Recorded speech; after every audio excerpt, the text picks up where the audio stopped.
It's 135 The Beat, Miami's new #1 for hip-hop, R&B, and The Breakfast Club. I have the honor and the privilege to interview an amazing artist. I would like to consider him a friend, someone I've known for many years, one who got me the most excited about dancehall music. Sean Paul. What up, brother? Good. How are you, man? Good, man. Live and living on Thanksgiving, you know what I mean? Straight up, man. Where are you? Where are you right now? I'm right outside Dirty Rock Studios. So the studio's in there somewhere. Yeah, over there where my brother is. Yeah, I see him. All right. Yeah, and we there, so. You know, it's a small studio, so I kind of like the outdoors part, though. You know, the outside thing. So yeah, it's a vibe. Listen, Sean, I want to give you your roses, your gold roses, as a matter of fact, while I have this opportunity to interview you. I have to say my history goes back so far with you. Yeah, brother. It really does. So when Stage I first, one, bro. Yeah, day one. First. So when I first heard about you and I heard your style, and you know, at that time everybody used to rave about Super Cat and his greatness. And when you came on, you came on and you had this incredible style that was similar to Super Cat. And I said, man, this guy has something, you know, he's a good-looking guy, he's articulate in his words. I said, this guy's going somewhere. I became a fan immediately. And I know you did the song with Troyton, and between you and Troyton, I said, you know what? Waggy T and I teamed up and we said, listen, we are going to make this the biggest reggae hit. Bust this way. Yeah, bust you like a balloon. Exactly. And to be honest with you, I could never have predicted that your career would have went, you know, you would have shot so far. So obviously I'm so happy for you, your career, all your accomplishments, well-deserved. And I'm so proud of you, brother. Thank you, bro. It's good to see you, as I said before, because, you know, you're one of the first people who just knew where I was and was like, yo, he needs this, he needs to get on this way. And introduce me to people, you know what I mean? The music can do what it's due, but without you playing it or recognizing it and knowing this is a big record. That's a problem I have with a lot of DJs nowadays. They ain't like the Papa Keats, them, you know what I mean? Because there's a few select ones that I always have to keep it real with, bro, because when you see the talent from before and you believe in me the same way I believe in me, you know, I will never forget that. I gotta appreciate that. Thank you, bro. Well, listen, that means the world to me, and I could literally die today, and I'll die a happy man hearing that from you. Yeah, bro. Big up, man. Big up. That's facts. All right, so let's get to it, man. So you've brought us so much amazing music over the years. I mean, so many classics, so many radio, club, dancehall hits. You've covered every spectrum as a dancehall artist.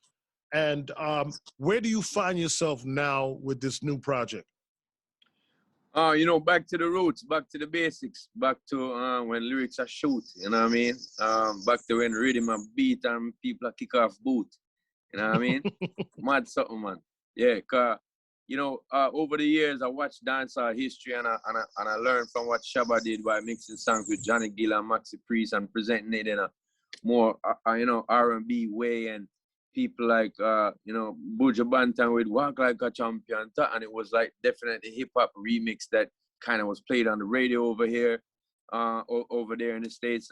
People like Shaggy, It's All Over Love, and sampling, you know, I mean, Cypress Hill, and also the great Marvin Gaye. So when I saw that going on and realized that they were breaking open the gate in the international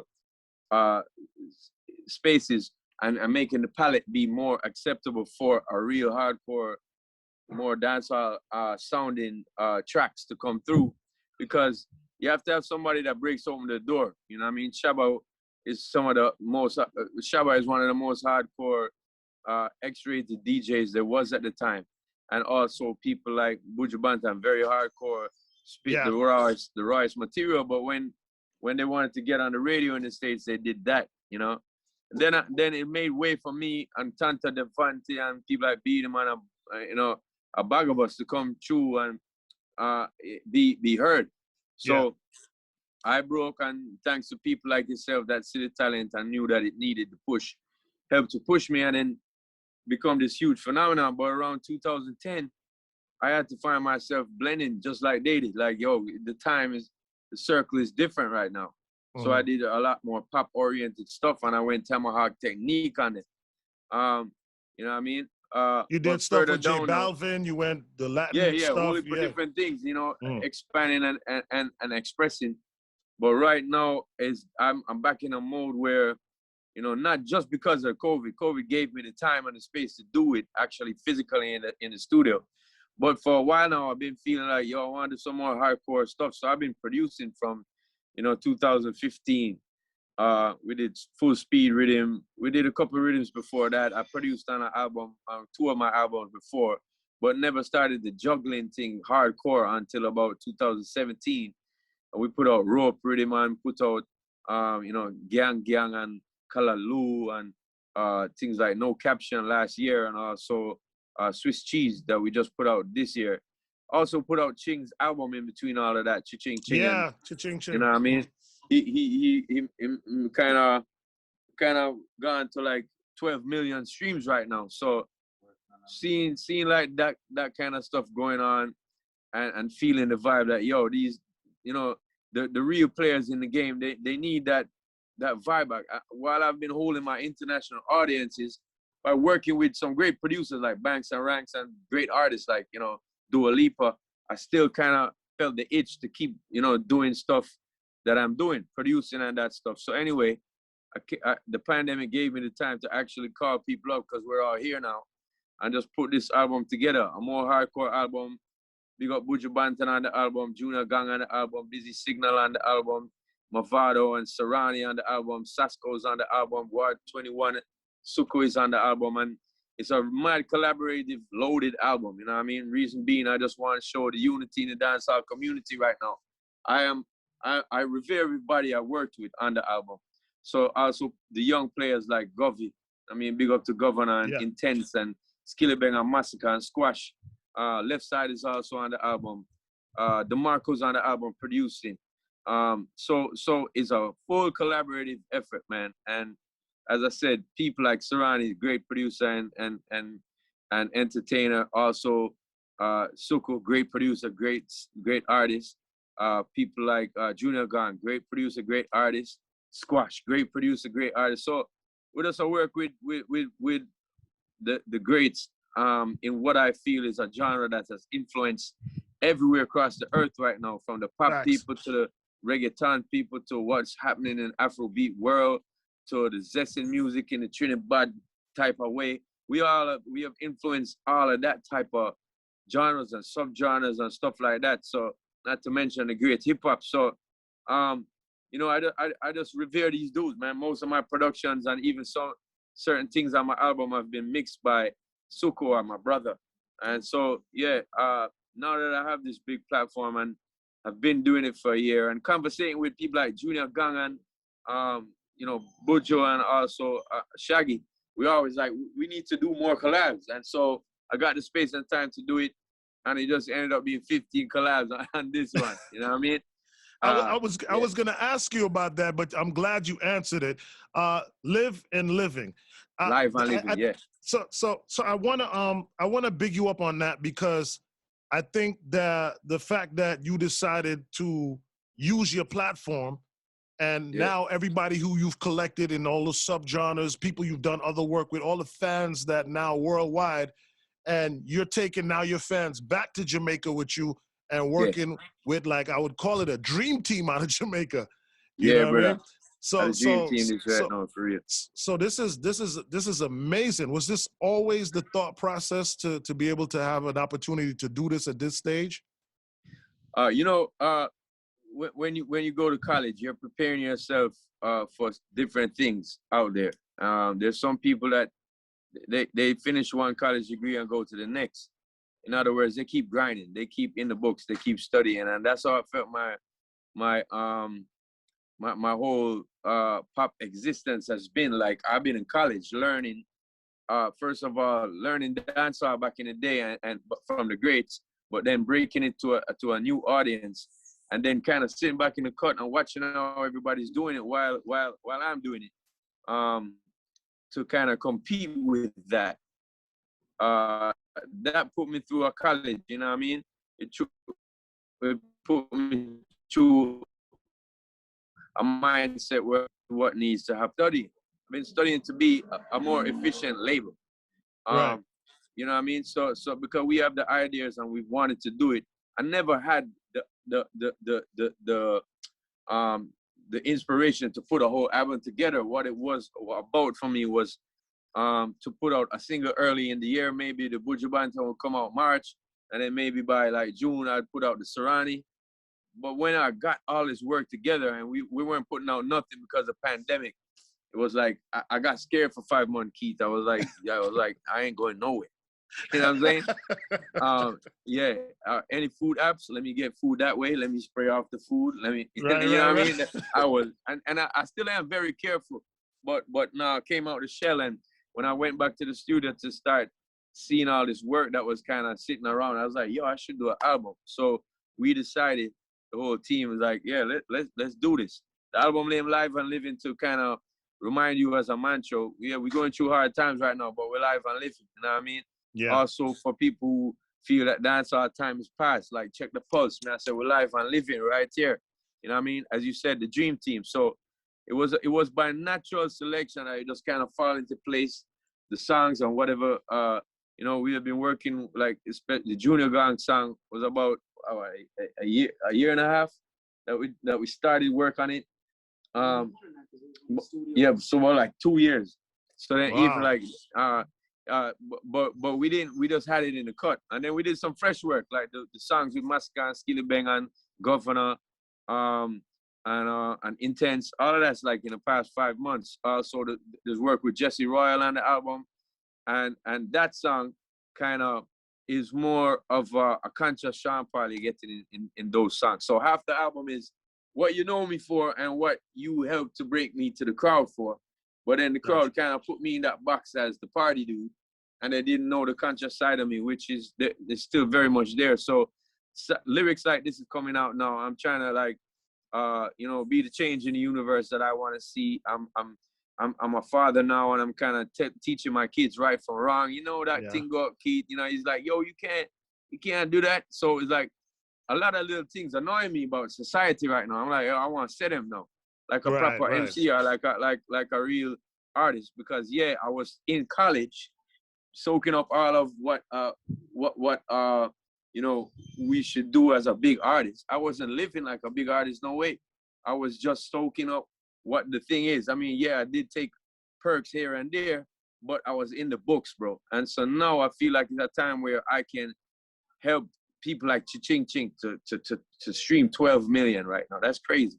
Right. You know what I mean? By producing this album and doing those type of things. So yeah, we didn't plan it, but it came together in this way as the album. So Live and Living is definitely how I'm feeling, and just want people to just, you know, stream the album, enjoy those parts of the album that are what you know me for, but also there's some deep kind of more what you call conscious tracks on there. So Guns and Navarone and Danger Zone with Bugle and Sutter Bless.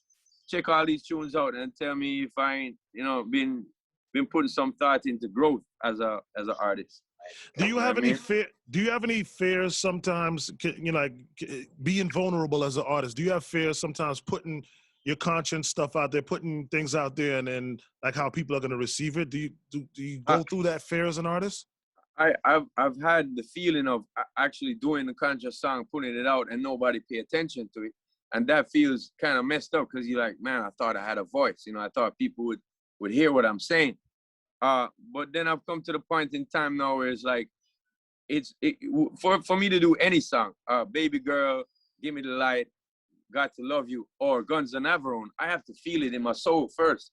So right now, what is evident with songs like Protect Me with Serrani, and songs like I'm Sanctified with Sasko and Movado, and songs like Guns N' Navarone and songs like Lionheart. These are songs that you can see is evident that is burning in Sean's soul right now to say those things. Yeah. So I don't do songs if I don't feel it. You know what I mean? So yeah, it's just more and more. I don't have the fear of putting it out there, but I have had that disappointment of putting it out there and people be like, it's okay, and turn their back on it. Right. But for right now, I don't have that fear. I mean, I just have a burning flame to try to be the change. In your career, I'm sure you had to deal with the fact that how you rose so quickly and so high in the ranks, and people not wanting to give you credit once you start moving in different areas as the true dancehall artist that you were. How do you deal with that? Like, I know it from like the uptown, downtown kind of stuff. Yeah. So kind of like when you branch off and you do the uptown stuff or you do the more poppy stuff, they want to kind of belittle what you do, but it's music. So how do you deal with that? I just do what I do. You know what I mean? I try to lead by example. I'm not going to tell anybody, you're an artist, you should look at what I do and do exactly what I do. I'm not going to do that. But I'm trying to show people, especially with putting work together like this, that, basically a lot of the parts of our culture that are negative that we always pay attention to and give more energy towards and say that that's the happening thing.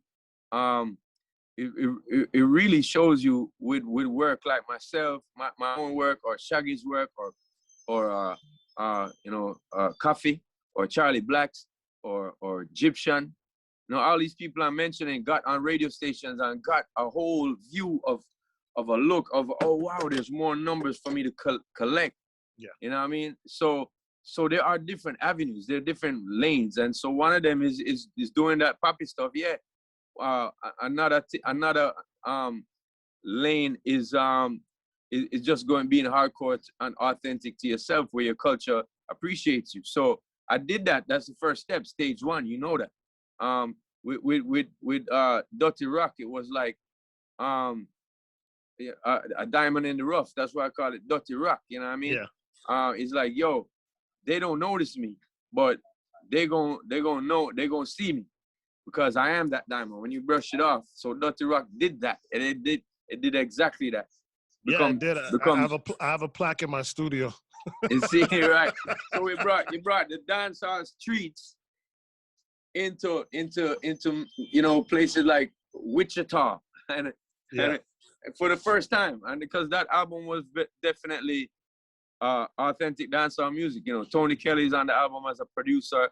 People like Sly Dunbar's on that album. If you know reggae and dancehall music, you would understand what I'm talking about. These Foundation, are the producers that made the music. You know what I mean? So pushing forward now. I just want to make sure, say, I've been through all of that, as I said, which to the world look like, oh, he's a pop star and great. But I'm just studying how to be the pop star, bro. I'm still a dancehall artist. You know what I mean? At heart. And I'm trying to show you that, and show you the unity, and show you different lanes and avenues, and lead by example in that respect, that you don't have to think that, oh, clashing is the only way I'm going to get respect, or talking about some gun thing, or talking about, extremely slack music. More time, word sound power is, to me, word sound power is very important. It's a real thing. What you think about become things, bro? Yeah. So, after me interacting with my audience and thinking about, yo, those are pop audience that's listening to me right now. Let me give them some of that. I became what they, I became that. Right. So I'm just trying to show some of the artists them here and some of the producers here. You don't have to, not only the grimiest things that you are allowed to call dancehall, because I am dancehall, bro. You know what I mean? Coffee is dancehall, bro. Chronics is dancehall. You know what I mean? And these people are selling units and getting noticed, and they're not clashing their own people. Yeah, I love it, man. I love it. Live and Living is just epic work, man. I received it, and I'm so proud of you. I'm so happy for you. And I don't want people to stream this. I look at artists like you and in general, and I say this to your audience and to everybody that's going to be watching this once we, put it out there. Yeah. that if you're a true fan of the artist, like I am a fan of Sean Paul, you have to buy it because it's a complete work. We don't want them to just pull out one and two things. You're telling a whole story with this album. So we Yeah, really man. want them to buy the album. You know what I mean? Streaming is cool if if you're on your car or whatever, but if you're a Yes, true it. fan of the artist, you're gonna buy it and support it. So Yeah, man. I Real got talk. it for free, but after this interview, I'm going to buy it. Respect, my G. Respect. And I'm Respect. going to post it, and I'm going to tag you on the post. Okay? Yeah. Because Yeah, man. yeah, I want everybody to know I don't just say things, I mean it, and we have to support one another in this kind of a way because I really am a fan of you, your career. I'm so proud of you. Thank you, bro. Yeah, I'm so proud of I mean, all you've done. for me, this album right now in this space and time is for the people who want to see Massacre get his flowers. You know what I mean? They might be saying like the real hardcore people will look at me and say, you don't get, look how much he's done and look how you know what I mean, why he's still doing what? It's for this. I'm still stepping for my own family, but also for the genre itself. If you believe Massacre is a dope lyricist, but he never got his flowers or busy signal, if you believe that he's a dope artist, dope lyricist, and that, so I'm appealing to the core right now for real. Support our own. When I say unity in the community, I ain't just talking about the artists and producers who have needed to get together a lot more. I'm talking about the fans. I've been to Faruko's album launch. That's a artist in Puerto Rico, bro. Mm. And he was like, "Come to my album launch," and I was like, "Man, album launches for me in Jamaica is a couple of press people and a little performance, and then it's nothing. It's not, it's more online, the presence of it." So when I went there, man, I couldn't believe it was in a basketball stadium, and the stadium was full of people. And Wow. the dude gave a 2-hour show, and he introduced me to so much artists there. I met J Balvin there, and subsequently did work with him. Everybody in the game was there. Zion and Lennox, Wisin Yandel, all of the names that you ever known for, Don Omar, for dancehall. I mean, for reggaeton was there. They were supporting him. Daddy Yankee was there. You know what I mean? Evie Queen, all of them, all those names was there. And I was like, damn, that really should be like us. So I'm trying to lead again, set the example by working together. And I want the fans, them, the real people, them who know dancehall music and know, say, yo, man, like Left Side is a crazy talented person. Yeah. Man like Squash, you love the vibe where my David or Massacre, Skilly Bang. Intense, like this is for you to support now. You do your part in the unity community and help our numbers to show. Recently we just got Spotify. I've been complaining forever. I've been like, yo, they said dancehall is dead because there's no numbers. I'm like, but there's no Spotify. Spotify is the benchmark.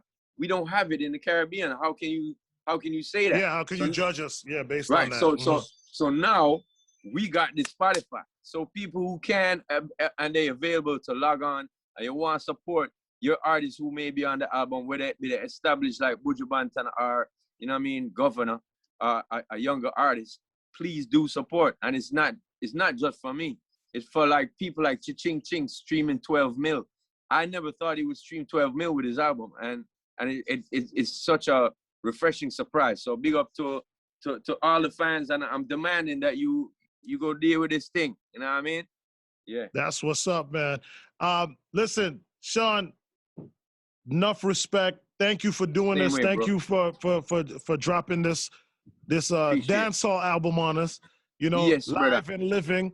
I love the name. It really represents everything that we're going through right now. We are live, we living, and we're ready for things to get back to normal. And I think, this body of work is exactly what we need for this time right now, Thank you, brother. I got one more album coming. It's called The Scorcher. And Scorcher comes out in May, the end of May. So big up to Sia on the album, Gwen Stefani and Shensia on one song on that album. Junior Gang is on the album. Nicky Jam is on the album. Stylo G on the album. Tove Lo on the album. Jada Kingdom on the album. It's going to be a next loaded one. And the reason why I'm doing that, bro, 2 albums within 2 months in 1 year is because we are in a position right now to help people get through certain things. Every downfall or mishap or broken heart in my life that happened, I was able to lean up on music, and I just want to provide that for people right now. It's a hard time, so you're gonna get a lot of music from me. See? We love it, man. We take it. We accept it. We love you, Sean, man. Big up yourself. Big up you, your brother, your whole beautiful family. Yo, thank you. News saying big up. News, hail him up. Yo, News, what up? Yeah. News, run, leave Miramar and Ganayan. Yeah. See why? See why? I'm out here doing big things. I see you, man. I see you, man. I see you. And hail up to JP too, man. He gonna love to see all of us get together, man. Yeah, brother. Yeah. Chin, big up yourself, man, wherever you're there. Hey, thank you so much, Sean Paul. We appreciate you. Appreciate it, again, Thanks let everybody know the name of the album, and it's out right now. Yeah, the name of the album is called Live and Living, you know what I mean? And because I'm a live and living Scorcher, I'm coming with 2 this year. Scorcher is the next album. It comes out in May. Don't forget, support your dancehall acts, you know what I mean? Live and Living, live on all the streaming platforms right now. Papa Keith, thank you for the time, bro. Appreciate it. All right. Respect, man. Love my brother. See you soon. All right, brother. All right, King. Stay safe, man. Yeah, likewise, brother.